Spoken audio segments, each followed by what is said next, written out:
I foresee having the time during our journey to our home planet to elaborate for you the story of how things came to be. That is not some fantasy of the kind to be found amongst your favorites on Earth, but is cognizant of the way in which things can become what they really are. In particular, we must come to speak of how the mercy of his endlessness is woven into the existence of all beings, although at a cost to him for which all must eventually pay, according to their nature. Though I have been speaking to you particularly about the fate of the strange three-brained beings on the planet Earth in the system Ors, as you yourself have begun to realize, this is a corresponding fraction, so to speak, of the story of the whole megalocosmos, and, though unforeseen in any detail, the manifestations on the planet Earth and the inadvertent actions of higher beings were and remain possible according to the beginning of all. Our esteemed Mulnassereddin might say, "If I knew what was going to happen, it never would. But since it has, we had better not forget it." Dear grandfather, you have spoken to me of the mercy of our all-loving endlessness. I beg you, tell me more about what happened on Earth when this strange organ Kundabuffer was put into them. Because it seems that the beings of the planet were deprived of the exercise of their reason, but were then held responsible for the maleficent consequences of that terrible action. Was it ever possible for the three-brained beings to discover that something had gone wrong in the workings of their reason, affecting even the perceptions of their world around them? How could they even suspect that there was actually a being malfunction introduced into them, for which they were not responsible, inflicted from on high? My boy, it is important that you ask these questions, but do not be impatient to have everything explained. In particular, as I know from my personal experience of hastily judging the acts of the beings of highest order, we must learn to begin from afar. I have spent many years looking into the events that transpired on Earth over many centuries and even millennia in their time calculations after the organ Kundabuffer was removed. As I told you, I and my brethren were astonished to witness the wild growth of population and the abnormal times of reciprocal destruction. But I have concluded that, by the highest objective reason, it was arranged for me and my brethren to be brought into this far-flung corner of the megalocosmos, just so I could investigate what had happened, seemingly as an unexpected consequence of the genesis of the moon that now orbits the planet Earth. I must tell you that due to the mercy of our all-loving Father Endlessness, messengers of objective reason were commanded to descend to Earth and help the beings there to awaken to the terror of their situation and give them hope that they may have a future based on reality.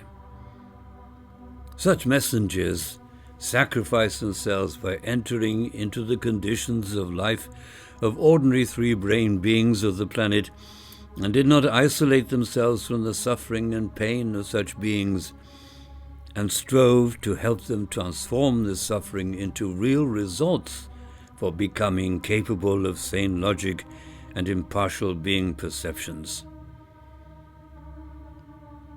Yet I must tell you that not one of the sacred beings sent from above ever managed to restore the inhabitants of Earth to even an approximation to sanity.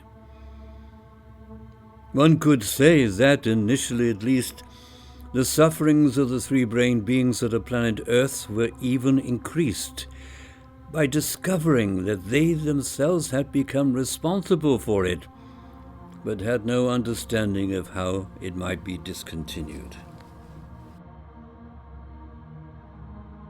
Yet, besides these descents of beings sent from above, and all their unprecedented labors, it must be stated and assimilated that amongst the strange three-brained beings of planet Earth, a few managed, from time to time, to awaken, as it is said, from their torpor and hallucinations, seeing directly in themselves that something was wrong with them and not as it should be. To quote Mullah Nasruddin again, "There is a bad smell here, and something is fantastically messed up." Grandfather, did any of these beings on Earth succeed in finding out what had happened to them? Did they just carry on in ignorance, or was some understanding of what had happened, due to causes quite outside of themselves, realized by some among them as a result of their own labors and independently from the powers of the cosmic reality? Before Beelzebub could reply to Hussein, a sound of angelic voices permeated the vessel Karnak. Beelzebub lifted his head and gazed at a screen which depicted their movement and position. His radiant smile then fell upon Hussein as he explained what was about to happen. We must suspend our conversation, since I have to speak with the captain of our vessel Karnak about the maneuvers we will have to make due to our proximity to the sacred planet Purgatory. You might remember that in our conversation with Zainab I said that we might find our way to Purgatory and there meet with her and her father, my son Tuilan, in person. So it has come to pass. During our last period of rest, I exchanged etherograms with your uncle Tuilan about visiting the Holy Planet, and he has made corresponding arrangements. I have already spoken to you of the new advances made on Purgatory regarding inter-system travel and communication, but one of the most extraordinary devices that have come into existence from ancient times and has also been constantly updated according to the latest researches on Purgatory and data obtained from all quarters of the megalocosmos, is the artificial moon called Virgilius, which enables beings of Purgatory to communicate with their brethren on ordinary planets.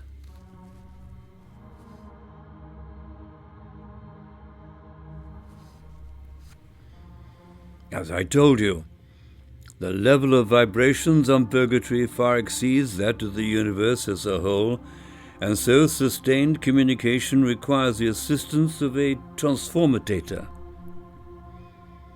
In the beginning of its operation, it was called the Gateway of Felicitation, but now is known as Virgilius, after the Archangel Virgil, whose main work had been to guide worthy higher being bodies to the surface of the Holy Planet.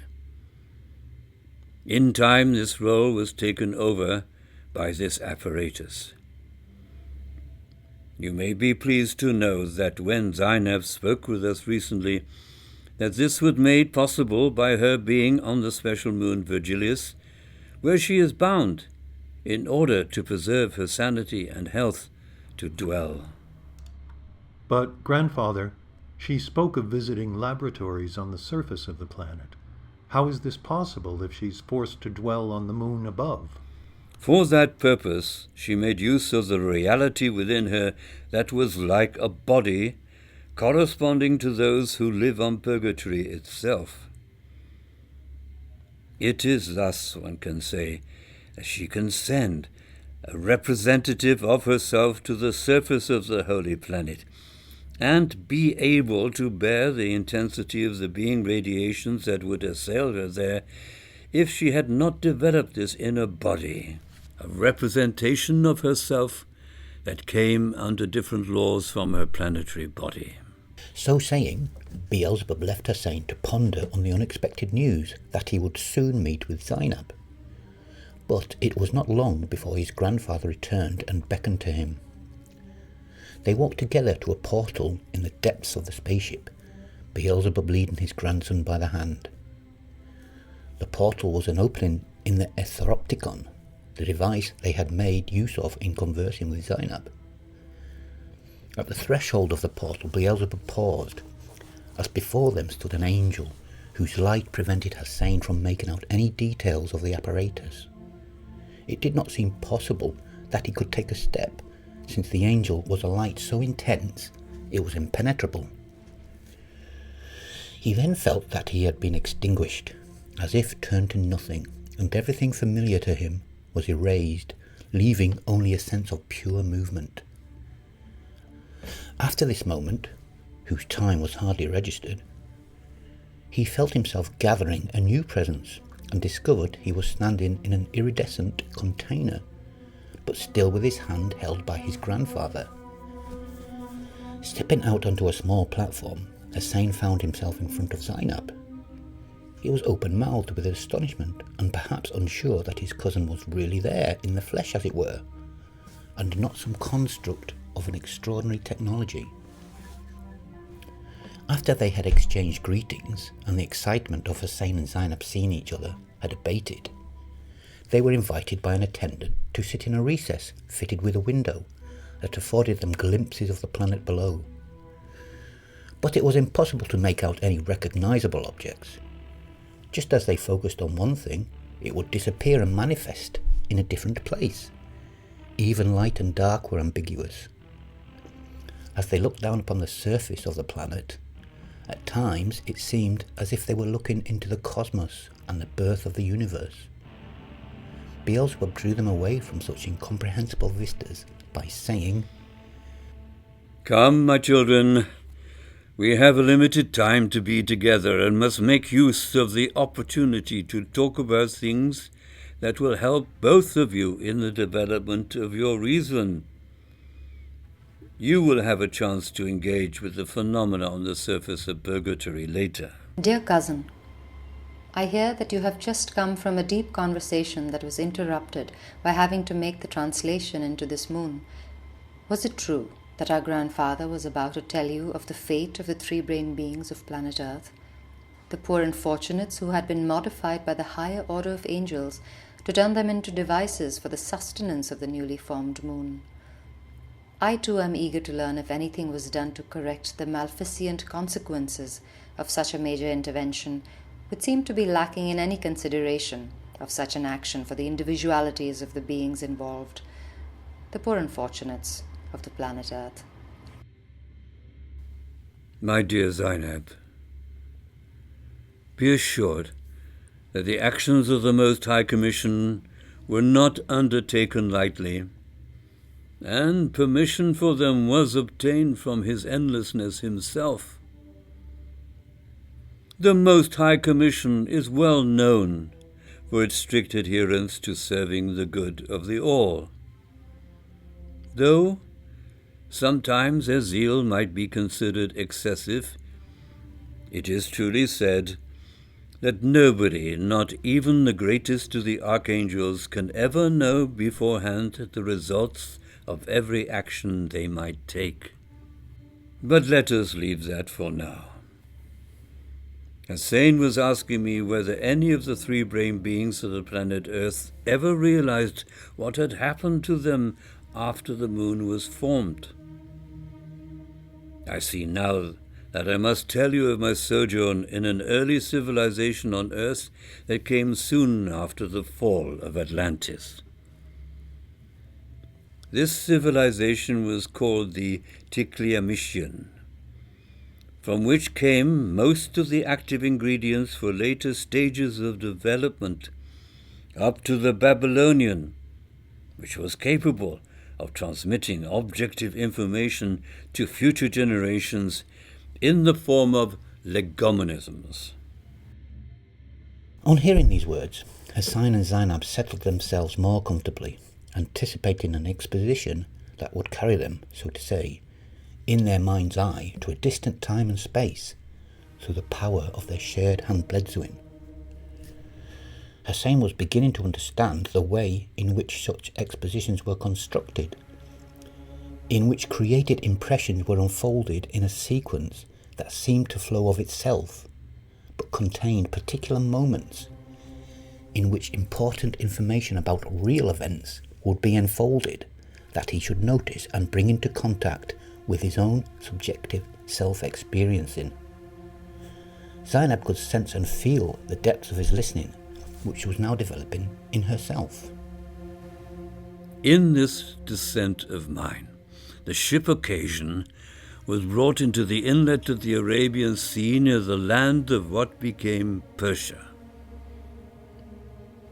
We then took a boat upon the river now known on earth as the Euphrates, eventually reaching the great city there of Uruk.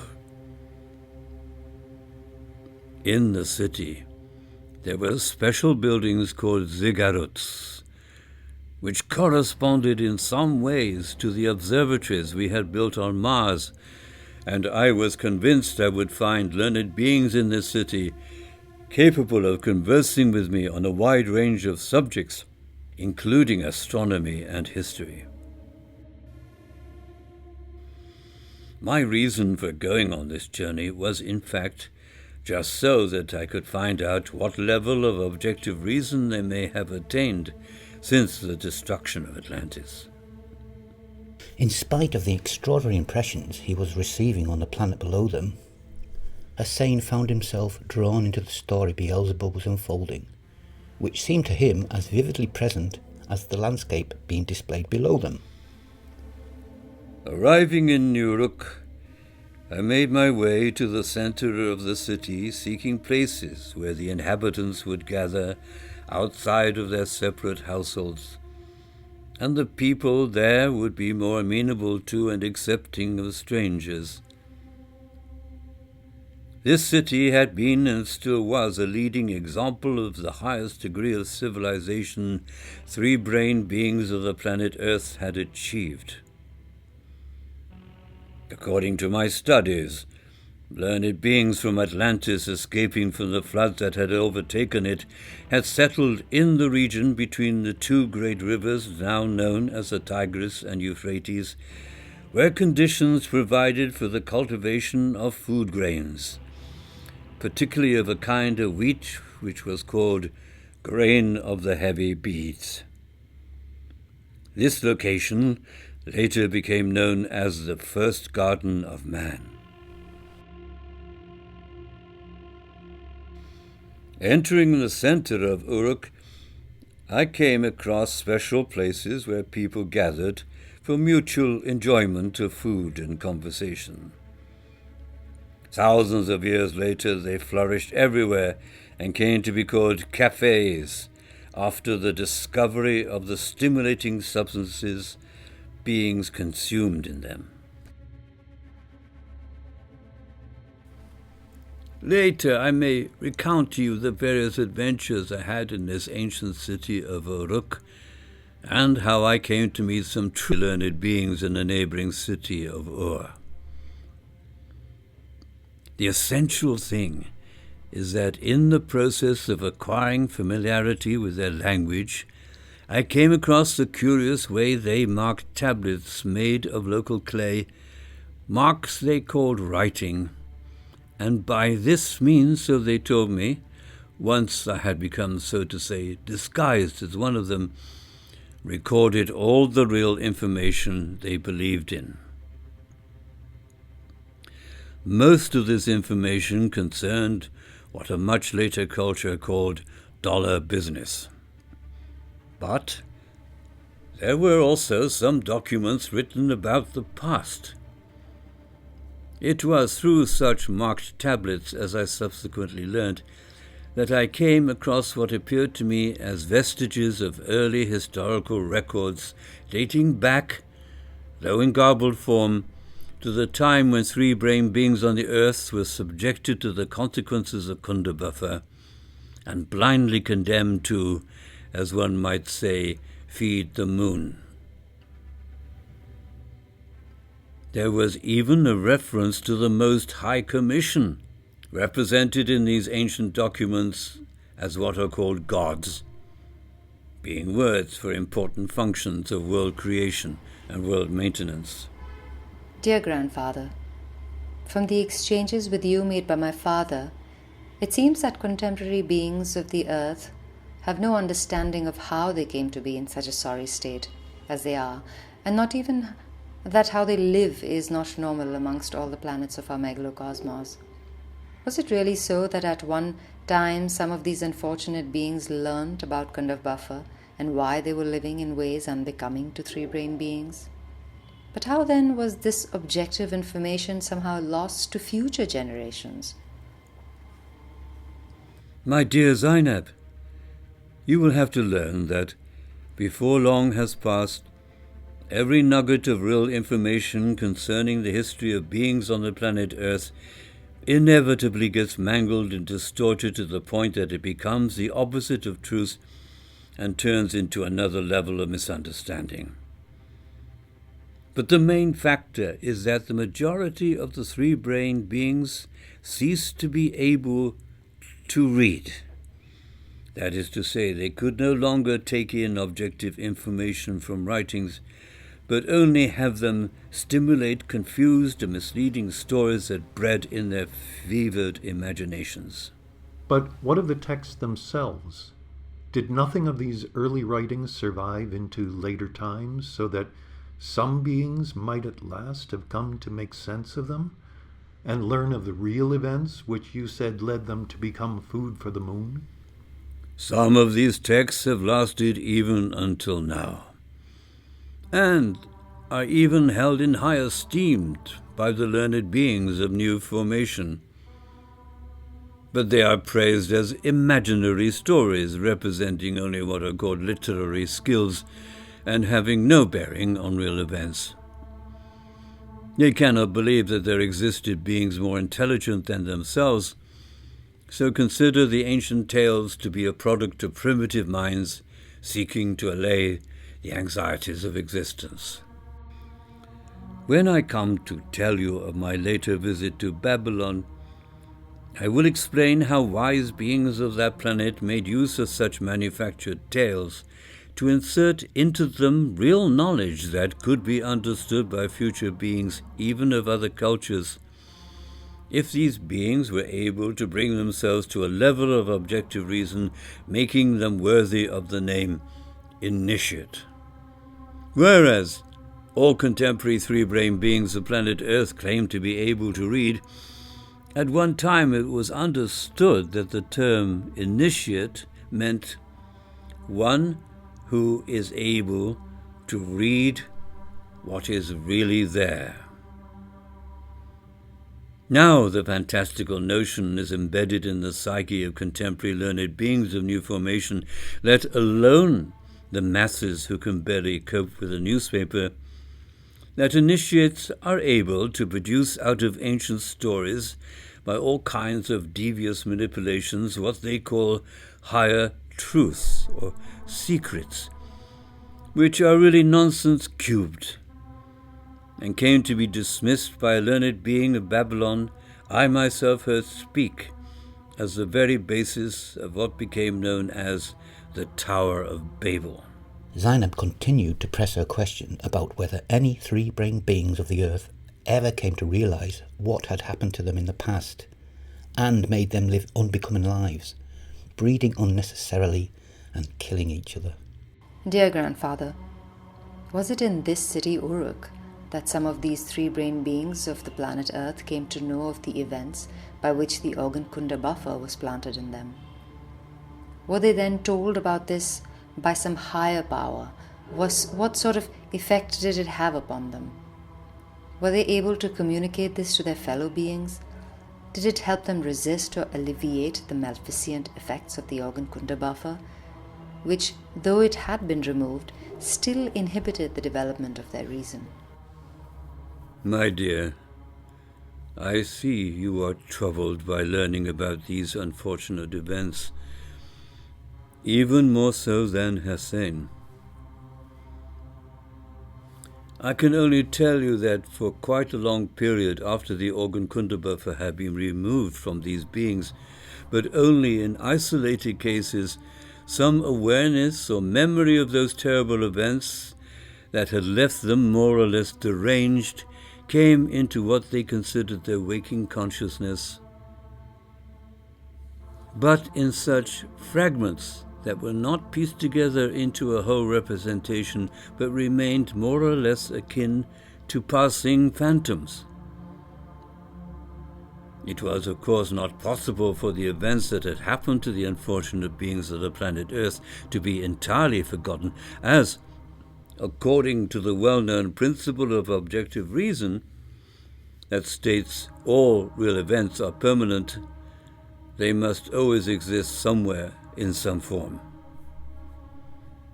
It was inevitable that traces of their action remained in their brain systems and were transmitted, as they say, by heredity. So, I must tell you, many among them in future generations were born with a feeling of something being wrong in them, though only a few were awakened enough to strive to correct their defects.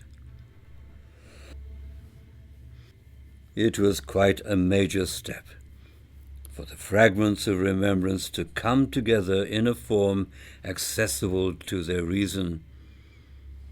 This only became possible when the forms of their mutual communication were able to collect and transmit information from generation to generation.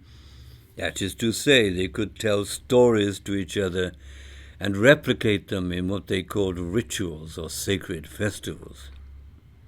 Please tell me how such festivals could help them remember what had happened to them so many objective time periods before, when their psyches were disordered by the effects of the organ kunda buffer. Were not their stories made of previous stories that were, as you told me, just fantasies that could only get worse in the telling? You will have to wait until I recount to you what I learned in the city of Babylon some thousands of their years later than when I was in Uruk. Suffice it to say that the rituals they had incorporated physical nodes of memory that were inadvertently lodged in them from the time of kunda buffer, and then, so to say, still hidden from their waking consciousness when that organ was removed.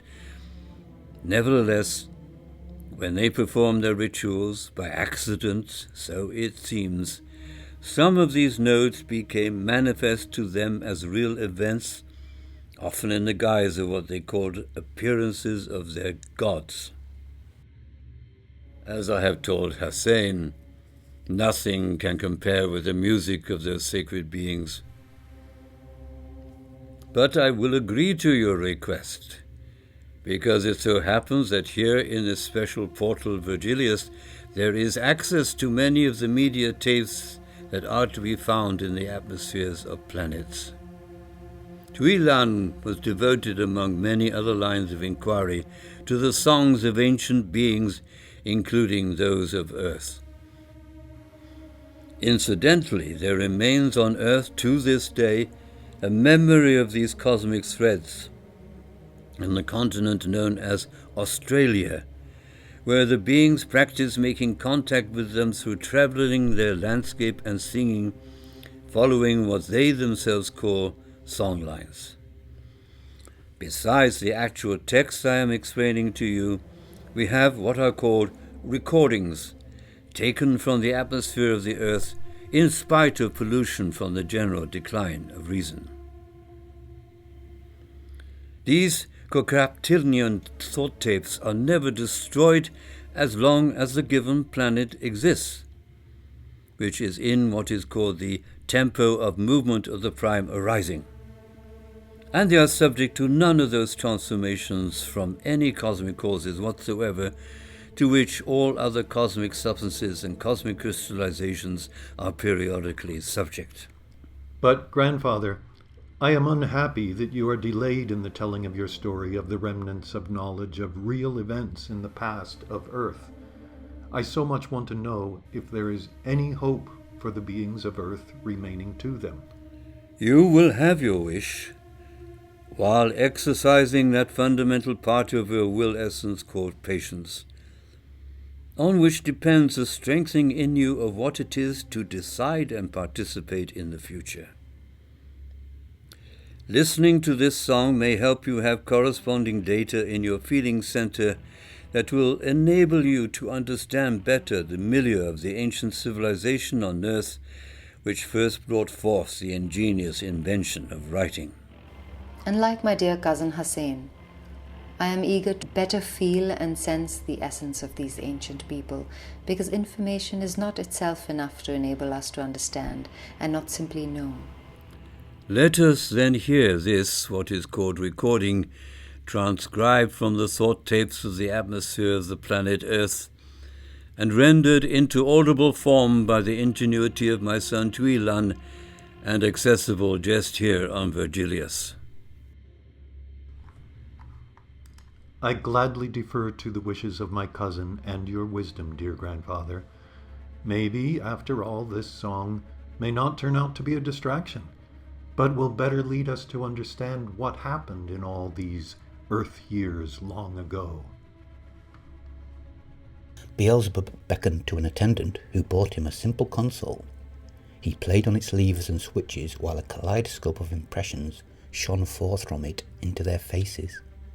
Thank you, dear grandfather, for allowing me to hear this manifestation made possible by my father, for it brings me closer to a proper reverence for the active cause of my arising, while at the same time enabling an understanding of world maintenance in ways which help me feel a sympathetic similarity with these ancient three-brained beings who created beauty in spite of being malformed by the higher powers.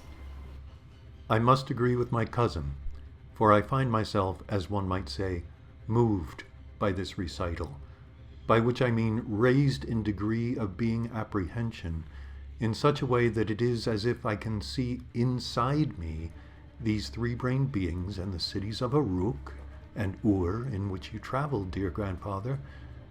But I hope you will resume your story and tell us of finding evidence of the unfortunate actions of the Most High Commission in the memories of what they called writings.